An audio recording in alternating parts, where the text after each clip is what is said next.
This is going to escalate, I think, tremendously. Mostly because their only asset is oil and gas.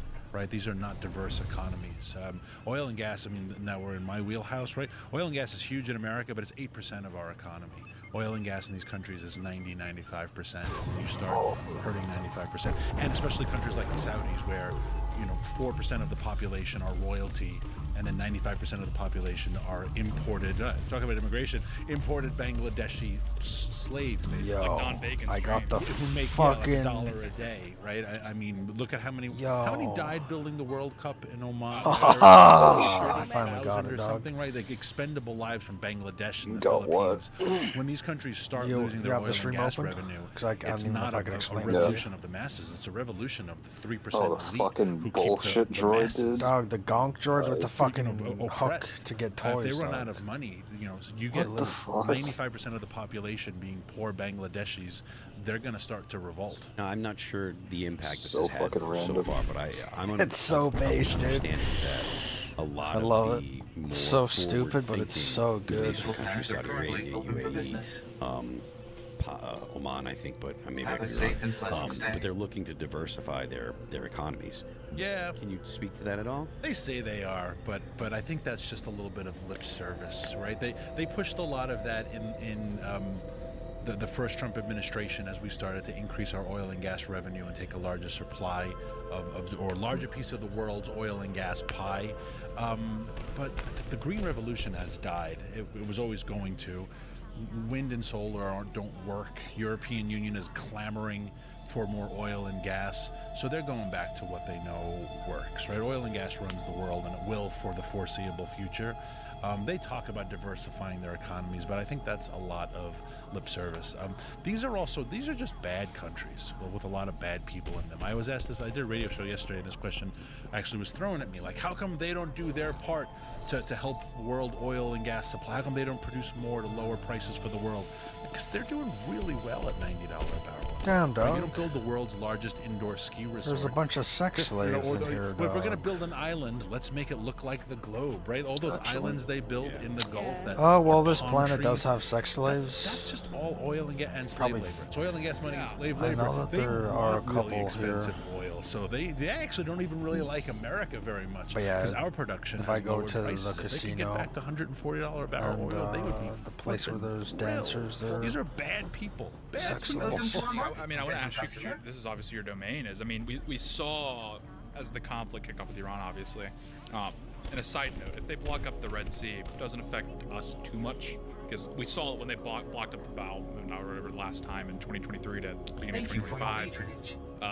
Insurance shot through the roof. It was like impossible to insure a ship going through the strait. They were Doug, going you around heard Horn that of term and Africa. you're like, We didn't really feel whoa. the pinch as much, like marginal, but Europe Yeah, was dude. filled the punch, because Europe and Asia, that's how they Why ship not? everything goes through the Red Sea. Remember that boat that tried to make a U-turn and got stuck? That destroyed their economy. Destroyed their economy. Yeah. Woman They had drivers. like 2% inflation. Damn, like dog. two Peter like for 2 fiscal Baelish. quarters after that, they had like 2-3% extra inflation. So this How would much be, money again, would he devastating for Europe. earn Now, from we're a bit more resilient after COVID. Anyway, I wanted to ask you is, with the UAE leaving OPEC now, obviously related to the, as I understand it, that's because they were pissed at like Sudan and all these like minnows that were dictating terms to OPEC. Yeah. Is the UAE doing that so they can sell oil on sale and just generate income, or are they just going to like try and form a new OPEC with the Gulf? No, they just want to increase their supply. They can produce up to 6 million barrels a day, but OPEC only let them produce around 3.5. And enough of them were finally like, how about us first? Like, why are we only allowed to produce 3.5? Damn, dog, And she got OPEC, a well, we don't want to increase bulk, production because we want to keep prices high.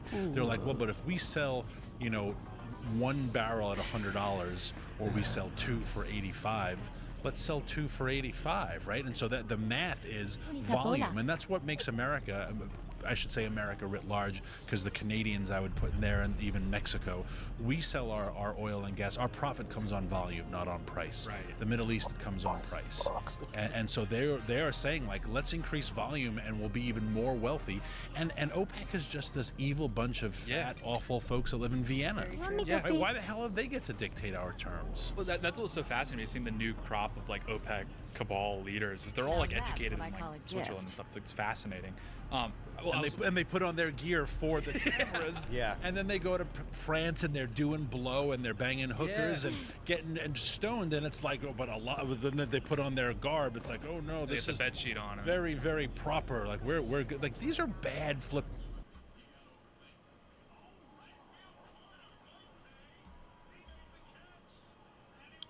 and that's not hyperbole. That You is must truly lay how your close dignity we at the came floor. so close to having that be our country. People Must don't back understand to that. the will. But yeah, man, it's absolutely. But hey, guess what? I saw him in the chat. Marty O'Donnell. Hail Marty O'Donnell. Do you guys know who Marty is, right? Do you guys know who Marty is? If you don't know, you Damn should dog, know. I didn't put And my if you towels in the don't dryer. think you know, you absolutely do know. I'll fucking choke who is Yoki, Marty? dog. The guy that had a little thing called the Halo theme. Maybe you've heard of him.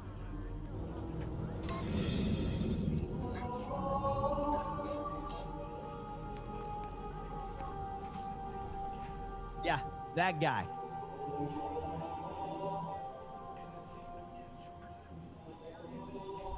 I hope I don't get hit for this. Wait, have we talked about what they did to Halo? I don't want to turn it off.